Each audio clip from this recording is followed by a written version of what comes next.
Gracias a cada hermano que nos acompaña en este día. Quisiera llevarnos a un texto tal vez poco conocido, de seguro poco estudiado, en el segundo libro de Reyes, capítulo 3. Segundo de Reyes, capítulo 3, donde vemos que aquel día, cuando los moabitas miraron hacia el campamento de los israelitas, vieron lo que pensaron era un mar de sangre. Y pensando que el enemigo se había vuelto contra sí, los moabitas se apresuraron al botín. Pero cuando llegaron al campamento, fueron sorprendidos por los ejércitos israelitas que no estaban nada muertos, y los moabitas fueron derrotados aquel día. En fin, lo que los moabitas pensaban era sangre, era solamente agua. Y vieron lo que querían ver, y así engañaron a sí mismos.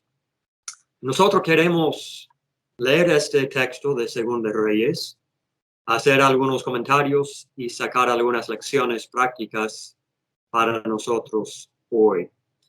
Así que es una continuación de lo que estudiamos el martes pasado, algo de la vida de Elías, y si Dios permite, en los siguientes martes de este mes, estudiaremos algunos eventos en la vida de Elías, aquí en Segunda de Reyes. En este texto, en el capítulo 3, vemos que hay tres secciones. Los primeros 12 versículos hablan de la rebelión de Moab contra Israel. Así que los israelitas quieren salir en guerra contra ellos. Y en los versículos 13 al 19 vemos la promesa de agua y de victoria. Y por último, en los versículos 20 al 27, el cumplimiento de esta promesa de Dios, la derrota de Moab. Y mientras hay tres secciones del texto, hay cuatro lecciones que queremos sacar. Número uno, que hay música que conviene al hombre. Número dos, la gracia y las obras funcionan juntamente. No son cosas tan distintas que es esto o aquello. Número 3, el compromiso contra la convicción. Vemos varios ejemplos de hombres aquí que se comprometen con la maldad, y un solo hombre que manifiesta la convicción. Y la última lección, número 4, que el hombre verá lo que quiere creer. Así que vamos mirando el texto por leer los primeros 12 versículos. La rebelión de Moab contra Israel, que pone el escenario de este evento. Lean conmigo, por favor, los primeros 12 versículos. Dice en 2 Reyes 3:1. Joram, hijo de Acab, comenzó a reinar en Samaria sobre Israel el año 18 de Josafat, rey de Judá. Y reinó 12 años. E hizo lo malo ante los ojos de Jehová, aunque no como su padre y su madre, porque quitó las estatuas de Baal que su padre había hecho. Pero se entregó a los pecados de Jeroboam, hijo de Nabat, que hizo pecar a Israel, y no se apartó de ellos. Entonces Mesa, rey de Moab, era propietario de ganados y pagaba al rey de Israel 100,000 corderos y 100,000 carneros con sus vellones. Pero muerto Acab, el rey de Moab se rebeló contra el rey de Israel.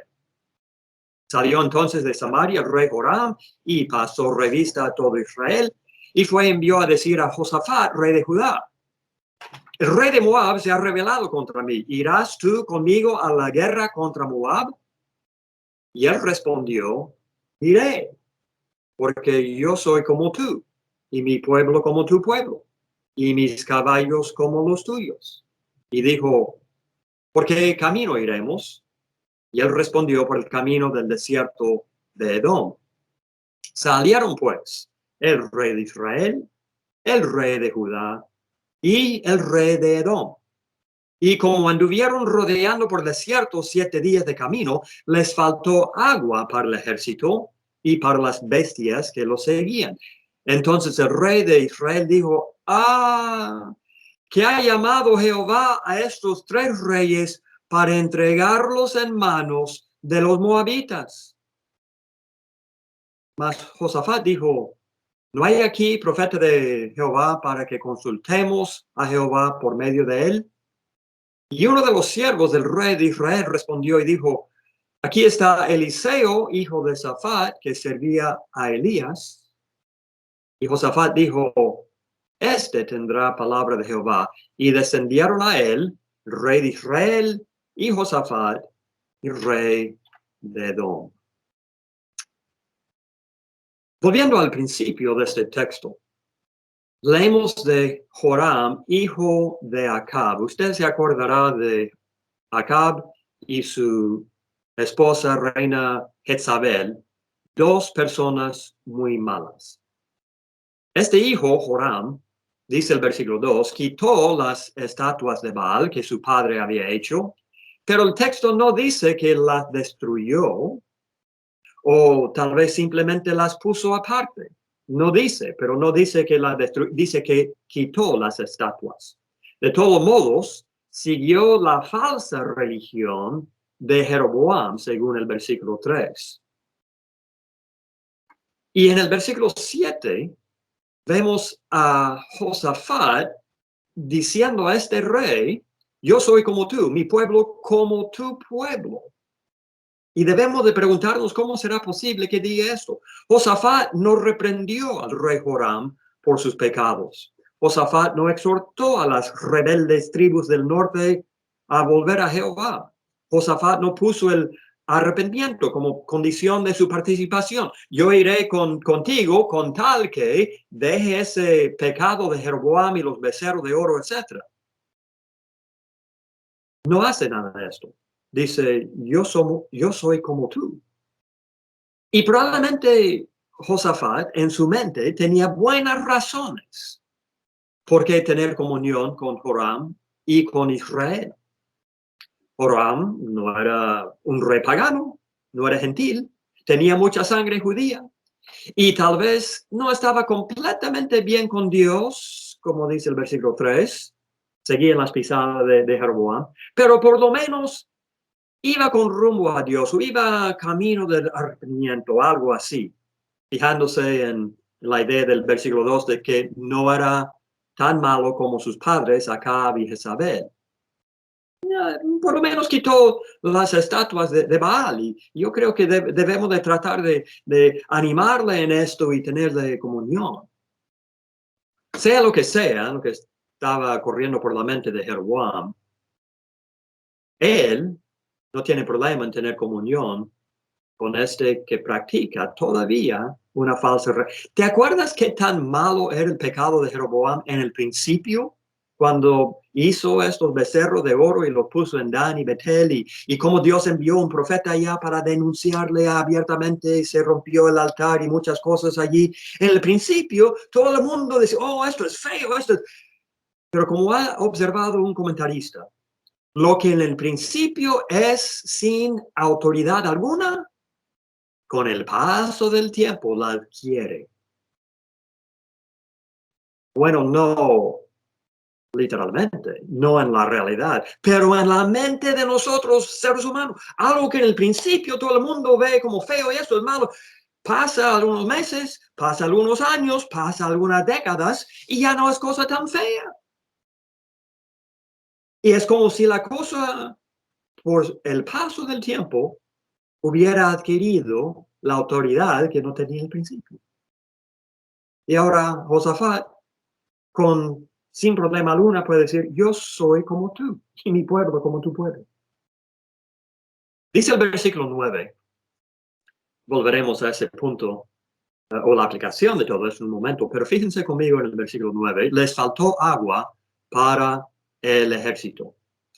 A veces Dios permite que el hombre caiga en algún apuro para mostrarle al hombre su misericordia y recordarle quién tiene el mando de todo. ¿Qué cosa hay más común que el agua? Sin embargo, era agua que humillaba a estos grandes reyes. ahí están en toda su pompa y con sus ejércitos y su poder, etcétera, y toda su armadura y espadas, etcétera. Y ahora prácticamente llorando por el agua, falta de agua. Y vemos que el rey de Israel y el rey de Judá estaban en el mismo lugar donde sus antepasados andaban en los tiempos de Moisés, es decir, el desierto, ¿verdad? Y esto mismo debería de haberles recordado del cuidado que Dios había dado a su pueblo en aquel tiempo. Pero en la mente de Joram ni siquiera entra Dios aquí. Esto nos trae a la promesa de agua y de victoria. Los versículos 13 al 19, si pueden leer conmigo. Según de Reyes 3:13. Entonces Eliseo dijo al rey de Israel, ¿qué tengo yo contigo? Perdón. ¿Qué tengo yo contigo? Ve a los profetas de tu padre y a los profetas de tu madre. Y el rey de Israel le respondió, no, porque Jehová ha reunido a esos 3 reyes para entregarlos en mano de los moabitas. Y Eliseo dijo, vive Jehová de los ejércitos, en cuya presencia estoy, que si no tuviese respeto al rostro de Josafat, rey de Judá, no te mirara a ti ni te viera. Mas ahora traedme un tañedor. Y mientras el tañedor tocaba, la mano de Jehová vino sobre Eliseo, quien dijo, así ha dicho Jehová, haced en este valle muchos estanques, porque Jehová ha dicho así, no veréis viento, ni veréis lluvia, pero este valle será lleno de agua y beberéis vosotros y vuestras bestias y vuestros ganados. Y esto es cosa ligera en los ojos de Jehová. Entregará también a los moabitas en vuestras manos. Y destruiréis toda ciudad fortificada y todavía hermosa y talaréis todo buen árbol. Cegaréis todas las fuentes de aguas y destruiréis con piedras toda tierra fértil. No veréis viento ni veréis lluvia, dice Dios mediante su profeta en el versículo 17. O cayó lluvia en otro lugar y de allí corrió a este valle, como tal vez da a entender el versículo 20, o el agua vino de las fuentes del abismo, como en Génesis 7:11, en el tiempo del gran diluvio de Moisés, o el agua vino de otra manera que solamente Dios sabe, el texto nos revela.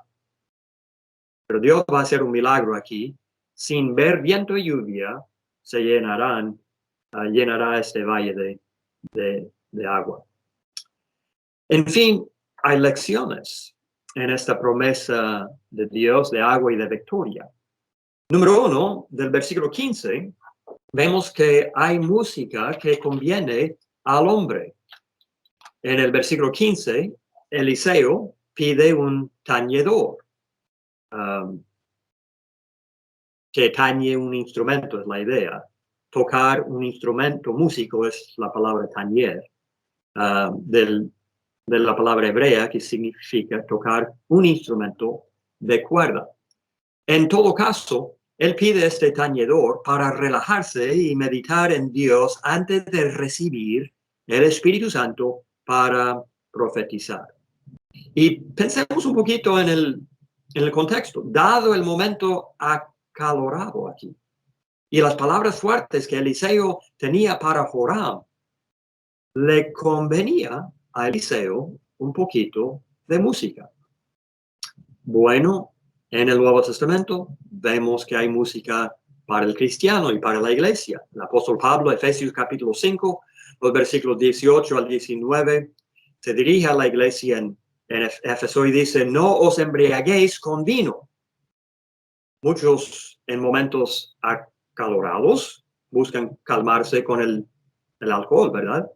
Pero Pablo dice, no os embriaguéis con vino, en lo cual hay disolución. Antes bien, sed llenos del Espíritu, hablando entre vosotros con salmos, con himnos y cánticos espirituales, cantando y alabando al Señor en vuestros corazones.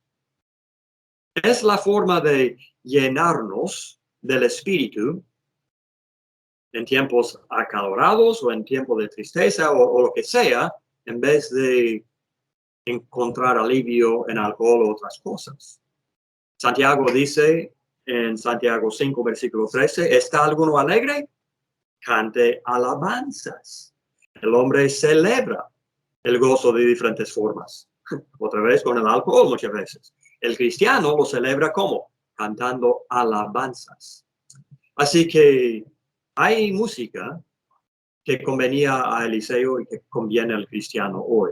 Otra cosa que vemos en esta sección, versículos 16 al 17, es que la gracia y las obras funcionan juntamente. Mira, que la promesa de agua que Dios hace aquí fue realizada mediante el trabajo duro de parte de los israelitas. Según los versículos 16, 17, tenían que hacer muchos estanques en el valle. Sin embargo, los estanques fueron llenos por Dios, versículo 17 y después en el 20. El mandamiento de esta obra era una prueba de su fe y allí está la conexión. Pero no divorciemos las obras del hombre de las obras de Dios, como si tuviéramos que escoger. Bueno, Dios lo hace o el hombre lo hace. Las dos cosas funcionan juntamente y la fe es la conexión. Y es lo mismo hoy. El hombre no se salva por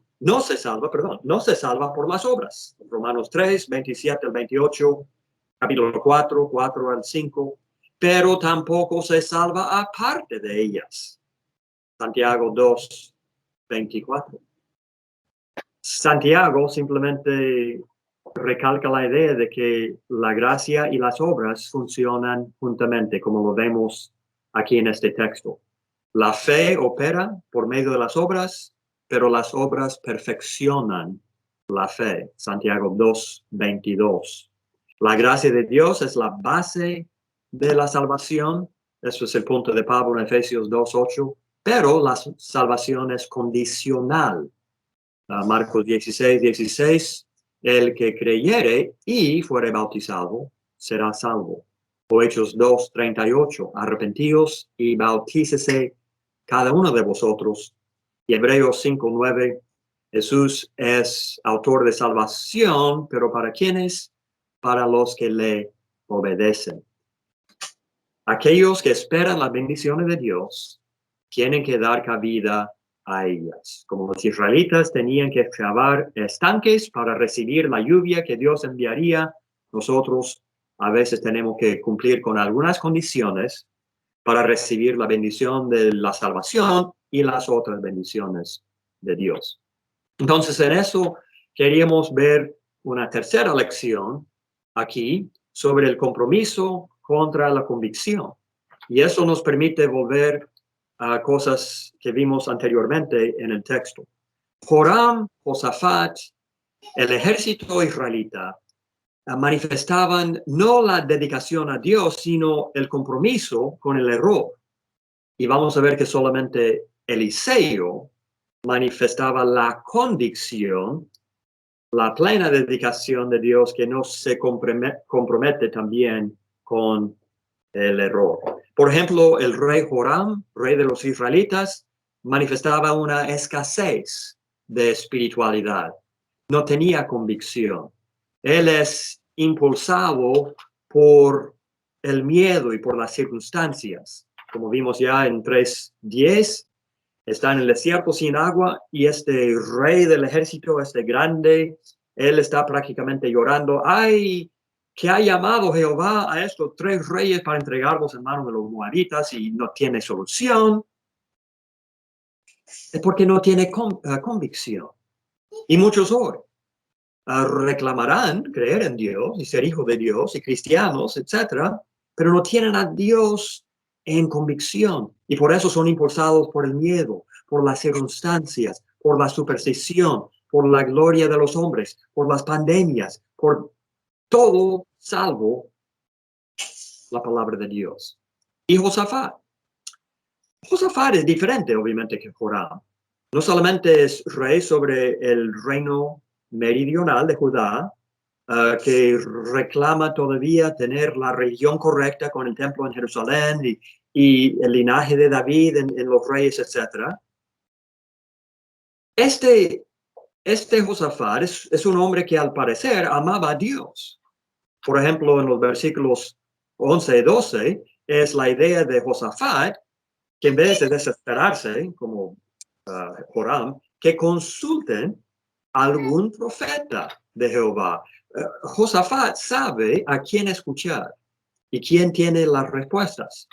En el versículo 14 vemos que Eliseo ayuda por respeto al rostro de Josafat. Era un hombre bueno este Josafat que amaba a Dios, pero sus compromisos impedían lo bueno que hubiera logrado. Y el compromiso al cual me refiero, versículo 7, él dice al rey de Israel, el rey malo, yo soy como tú, mi pueblo como tu pueblo, mis caballos como los tuyos. Él se junta con este rey malo en comunión en esta guerra. Y es un ejemplo, entonces, agridulce. Porque tenemos aquí un hombre que quería hacer lo correcto, pero que no siempre lo llevaba a cabo. Josafat quería comprometerse con los reyes de Israel en el norte, y de hecho, esto no es la primera vez. Josafat hace algo muy similar con el papá de Joram, con Acab mismo, en 1 de Reyes capítulo 22, y dice cosas similares. Hace lo que quiere este rey Josafat y luego se le ocurre consultar al Señor. Primero se junta con Joram y luego cuando están en el apuro, ok, consultemos a Jehová, un profeta. Lo mismo con Acab. Él dice, ok, Acab, yo iré contigo en guerra contra los del norte, pero vamos a hablar con Dios sobre esto. No lo tenía todo invertido. No debería haber consultado a Dios primero y a base de lo que Dios diga, ok, yo me comprometo contigo o no me comprometo. Pero hay muchos en la iglesia que hoy que son del mismo carácter. Hermano Marcos, ¿por qué no podemos simplemente todos llevarnos bien? Y tienen cierto amor, quieren abrazar a todos sus hermanos, pero yo digo que es un amor sin discernimiento, basándome en la palabra de Pablo en Filipenses 1, los versículos 9 al 10, Filipenses 1 del 9 al 10, donde está orando por los filipenses, que vuestro amor abunde aún más y más en conocimiento verdadero y en todo discernimiento, dice la Biblia de las Américas. Hermano, ¿qué tal el amor tuyo? ¿Es un amor con conocimiento verdadero de quienes debemos tener comunión y no? ¿Es un amor con discernimiento que sabe cuándo debemos abrazar y cuándo no debemos abrazar? Estos hermanos, como Josafat, ignoran la predicación bíblica muchas veces. Hacen lo que quieran y luego la familia cae en problemas, se van de la iglesia, la hija llega a estar embarazada, el esposo quiere un divorcio y de repente estos vienen a los hermanos queriendo el consejo del Señor. El problema es que nunca había convicción, solamente compromiso con el mundo. Dice Pablo, según a los Corintios capítulo 6, versículo 14, no os unáis en yugo desigual con los incrédulos. Porque ¿qué compañerismo tiene la justicia con la injusticia? ¿Y qué comunión la luz con las tinieblas? Joram no tenía convicción, Josafat no tenía convicción, el ejército israelita.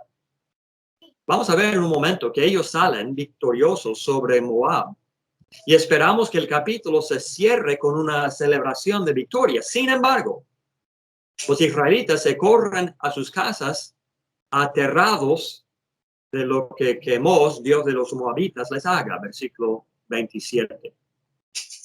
Parece que no podía ver la bendición de Dios cuando estaba delante de ellos, o por lo menos no sabían cómo responder a ella. Así que Israel seguía vacilando entre las dos opiniones respecto a quién era su Dios de verdad. Ninguna convicción, solamente el compromiso. Lamentablemente, el país en donde vivo ha sido bendecido por Dios de toda manera en tiempo pasado, pero no podemos ver a Dios al fondo. No queremos reconocerle a Él como fuente de todo esto. Solamente mencionamos su nombre cuando damos con el dedo del pie contra algo o cuando queremos maldecir a alguien. No hay ninguna convicción, solamente el compromiso. Y esto nos lleva a Eliseo. Ya vimos en el capítulo 2, Eliseo era un hombre que no podía ser desviado de su camino fácilmente. ¿Se acuerda? Cuando él se apegaba a Elías y los hijos de los profetas estaban diciendo, no, sabes que Dios quitará tu serie. Yo sé, y le seguía hasta el momento que Dios le aparta y Eliseo lo acepta. Un hombre dedicado a una meta. Y aquí Dios le honra por traerle a sus pies a 3 reyes pidiendo ayuda. Sin embargo, Eliseo no queda fascinado ni envanecido. Oh, yo voy a poder hablar con esos 3 reyes. Mira cómo yo les tengo aquí. No, nada de esto. Número 1, denuncia a a Joram, cara a cara en el 13, diciendo, ¿qué tengo yo contigo? Nos recuerda Jesús en Juan capítulo 2, versículo 4, cuando le dice a su madre, ¿qué tienes conmigo, mujer? Aún no ha venido mi hora. ¿Qué tengo yo contigo? Dice Eliseo a Joram. Y luego le dice, ve a los profetas de tu padre, versículo 13. Los adoradores de Baal deben consultar a Baal, es la idea. Y bien pudo haber quitado la estatua, como dice el versículo 2, pero parece que Baal estaba todavía en el corazón de Joram. Como en los tiempos de Ezequiel. Ezequiel 14, versículo 3. Dios le dice respecto a su pueblo en Jerusalén, muchos de ellos, hijo de hombre, estos hombres han puesto sus ídolos en su corazón y han establecido el tropiezo de su maldad delante de su rostro. ¿Acaso he de ser yo en modo alguno consultado por ellos? Hay ídolos, imágenes que uno puede palpar y tocar ahí, y hay ídolos en el corazón todavía, aunque uno elimine la cosa que se toca. Y Eliseo veía que estaba Baal todavía en el corazón de este rey y dice, ve a los profetas de tu padre. Respecto a la reacción de Eliseo aquí, si usted lo considere demasiado severo, considere ese Salmo 15, versículo 1, que empieza diciendo, Jehová, ¿quién habitará en tu tabernáculo? ¿Quién morará en tu monte santo? Luego sigue una lista de pocas características del hombre que realmente tendrá comunión con Jehová. Y el 14 dice, entre estas características, aquel a cuyos ojos el vil es menospreciado. Hermanos, vivimos en un mundo que dice que no hay un vil, no existe el vil en el mundo. Todo tiene el derecho a sus cosas o el fondo explica por qué es lo que es, pero ni una cosa es mejor que la otra cosa, no hay bien, no hay mal, todo es relativo. Y hemos perdido la capacidad de esto, aquel a cuyos ojos el vil es menospreciado. No somos capaces de menospreciar cosa alguna, ni siquiera el vil o la maldad. Vemos aquí a Eliseo frente a Joram. Como súbdito le honraba, pero como profeta le hacía saber su iniquidad. Y Eliseo es el único ejemplo de convicción en medio de muchos que se llevaban por la conveniencia. Es increíble que Eliseo andaba con este grupo en primer lugar. Apenas nadie lo sabía, salvo uno de los siervos del rey. ¿Se dio cuenta de esto? Pero esto es típico del hombre grande. Trabaja en la oscuridad, trabaja sosegadamente, no busca el reconocimiento. El hombre verdaderamente grande, el varón de Dios verdaderamente grande, se encuentra entre los demás siervos, entre los humildes, y es reconocido por ser aquel, versículo 11, segundo Reyes 3:11, que servía a Elías. Mira, aquí está Eliseo, que servía a Elías, que vertía agua en las manos de Elías, dice la Biblia de las Américas. ¿Quieres ser un gran predicador? Seamos aquí como Eliseo. Yo me pregunto si era la providencia de Dios que Eliseo anduviera con estos reyes y esta gran compañía de gente, porque de otra parte, por pura voluntad de Eliseo, tal vez no. Él no quería estar y tener comunión con ese grupo. Dios le tenía ahí con ellos. Estoy convencido de que si Dios no nos cuidara más que nosotros cuidamos a nosotros mismos en lo espiritual, etc., estaríamos en apuro y aflicción aún más. Dios probablemente está obrando de maneras que no abrimos nuestros ojos a verlo. Bueno, queremos pasar a los versículos 20 al 27, la tercera sección, y es el cumplimiento de la promesa de Dios. En esos versículos, del 20 al 27, leemos de la derrota de Moab por los israelitas. Leamos el texto aquí. Empezando en el versículo 20.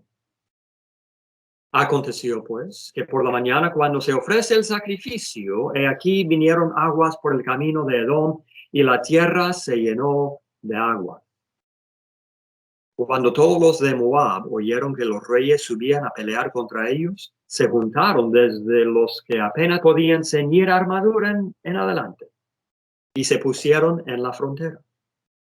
Cuando se levantaron por la mañana y brilló el sol sobre las aguas, vieron los de Moab desde lejos las aguas rojas como sangre, y dijeron: esto es sangre de espada. Los reyes se han vuelto uno contra otro, y cada uno ha dado muerte a su compañero. Ahora pues, Moab al botín. Pero cuando llegaron al campamento de Israel, se levantaron los israelitas y atacaron a los de Moab, los cuales huyeron de delante de ellos. Pero los persiguieron matando a los de Moab, y asolaron las ciudades, y en todas las tierras fértiles echó cada uno su piedra y las llenaron. Cegaron también todas las fuentes de las aguas, y derribaron todos los buenos árboles, hasta que en Kir Hareset solamente dejaron piedras, porque los honderos la rodearon y la destruyeron. Y cuando el rey de Moab vio que era vencido en la batalla, tomó consigo 700 hombres que manejaban espada para atacar al rey de Edom, mas no pudieron. Entonces arrebató a su primogénito, que había de reinar en su lugar, y lo sacrificó en holocausto sobre el muro.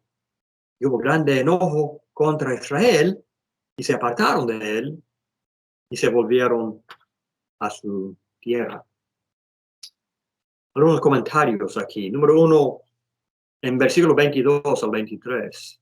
Vieron los de Moab desde lejos las aguas rojas como sangre. Dijeron: esto es sangre de espada, los reyes se han vuelto uno contra otro. No sabemos por qué se les aparecía roja el agua. ¿Lo hizo así Dios? ¿O era el reflejo de un cielo rojo? La piedra roja del fondo del río. No importa el por qué. Estos moabitas creían lo que deseaban. Pasando el fin del texto aquí, 27, Entonces arrebató, es decir, el rey de Moab, arrebató a su primogénito y lo sacrificó en holocausto. Y como resultado hubo grande enojo contra Israel. ¿Qué lección aprendemos de todo esto? Bueno, el hombre verá lo que quiere creer. Los moabitas querían creer que los israelitas habían destruido a sí mismos. Eso sería más fácil para ellos. Ellos no tendrían que salir en batalla, no habría todo lo sucio de sangre y todo el riesgo. Querían creer que ya se les terminó la obra ya, que entre ellos mismos, los tres reyes, las tres naciones se destruyeron. Y queriendo creerlo, pensaban que veían sangre. Sin embargo, estaban completamente equivocados. Y la lección debe ser obvia. El hombre quiere, hasta la fecha, el hombre quiere creer que está a salvo, por ejemplo. Otros quieren creer que no hay Dios en el cielo. Otros, muchos, quieren creer que siempre habrá mañana. Y lo quieren creer tanto hasta que lo pueden ver. Muchos pueden dar escritura para apoyarlo, citan Biblia para demostrar que estén salvos sin el bautismo, por ejemplo. Pueden racionalizarlo, pueden dar buenos argumentos, pero siempre están equivocados y solamente salen engañando a sí mismos. Jeremías, el profeta, dijo el porqué hacía mucho tiempo en Jeremías 17:9. Engañoso es el corazón más que todas las cosas, y perverso, ¿quién lo conocerá? Creo que Jeremías está refiriéndose a las emociones cuando habla del corazón así. Las emociones del ser humano tienen lugar porque Dios nos las ha dado, pero no son buen guía. Engañan y son perversas en el sentido de que nos hacen salir del camino de la verdad que exige la mente y la razón del ser humano. Dios, además de las emociones, ha dado razonamiento al ser humano y un cerebro para analizar la verdad y las evidencias que Él da al hombre. Juan capítulo 9, versículo 40 al 41. Entonces, alguno de los fariseos, usted se acordará que el fariseo era hombre nada ateo. No solamente creía en Dios, creía en el único Dios verdadero. Y era muy conservador en servir a este Dios. ¿Qué les había pasado a muchos de esos fariseos? Algunos de los fariseos que estaban con él, al oír esto, le dijeron, ¿acaso nosotros somos también ciegos? Jesús les respondió, si fuerais ciegos, no tendríais pecado. Mas ahora porque decís, vemos, vuestro pecado permanece. Vemos ojos, vemos aguas rojas como sangre. Vemos que estamos bien. Vemos que somos los mejores judíos viviendo en este tiempo. Vemos que vamos al cielo. Vemos que estamos con justicia. Vemos, decía. Y como resultado, su pecado permanecía. ¿Por qué? Porque nunca confesaron su ceguera. Nunca confesaron su necesidad de la ayuda de Cristo para ver cosas en lo espiritual. Ellos mismos veían todo. Ellos mismos se justificaban. Ellos mismos estaban bien con Dios. Muchos hoy, por ser buenos vecinos y por ser buenos ciudadanos, ellos ven que van al cielo y no admiten posible ceguera ante la palabra de Dios y su condición espiritual. Bueno, tenemos que terminar y como terminamos diciendo que hay buenas lecciones que aprendemos del capítulo 3 de Segunda de Reyes. Número 1, que a veces la música conviene al hombre, especialmente salmos, himnos y cantos espirituales. Número 2, que la gracia y las obras funcionan juntamente. Como excavando estanques los israelitas para recibir la lluvia que Dios daría milagrosamente. Número 3, que la iglesia de hoy necesita mayor convicción y menos compromiso con el pecado, con el pecador, con el error, con el mundo, con el hermano que anda errante y no quiere arrepentirse. Pero sobre todo, aprendemos que las aguas rojas no siempre son lo que nos parece. Y a veces vemos lo que queremos ver y esto es muy peligroso. Permítame dirigirme en esas últimas palabras al amigo que esté aquí, que estará viendo a sí mismo como salvo ya, simplemente porque quiere creerlo. Amigo, ¿está su confianza basada en lo que usted quiere creer o en la evidencia de las Escrituras? En lo que algún hombre le ha dicho, alguna iglesia le ha dicho, algún credo le ha dicho, o en lo que la Biblia, libro, capítulo, versículo, le ha dicho. ¿Puede usted poner su dedo en los pasajes bíblicos que enseñan lo que usted hizo para obtener la salvación? Y si no, le animamos a buscar la verdad del Evangelio y obedecerla. Muchísimas gracias.